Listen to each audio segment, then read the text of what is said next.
بسم اللہ الرحمن الرحیم۔ حضرت عمر بن خطاب رضی اللہ تعالی عنہ سے روایت ہے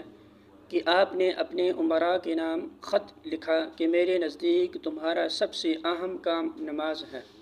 جس نے اس کی حفاظت و پابندی کی اس نے اپنی دین کی حفاظت کی، اور جس نے اسے ضائع کیا تو پھر وہ اس کے علاوہ دیگر امور دین کو زیادہ ضائع کرنے والا ہے۔ پھر آپ نے لکھا کہ نماز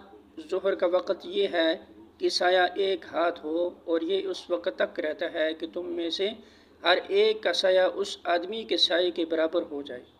اور نماز عصر کا وقت یہ ہے کہ سورج بلند، سفید اور چمکدار ہو،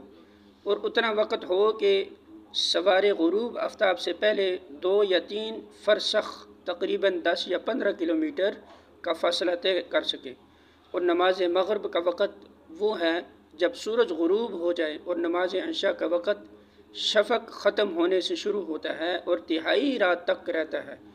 پس جو شخص سو جائے تو اللہ کرے اس کی آنکھ کو آرام حاصل نہ ہو، جو شخص سو جائے تو اس کی آنکھ کو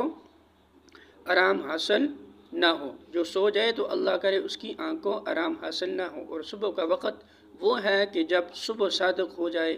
لیکن ستارے ابھی نمایاں ہوں،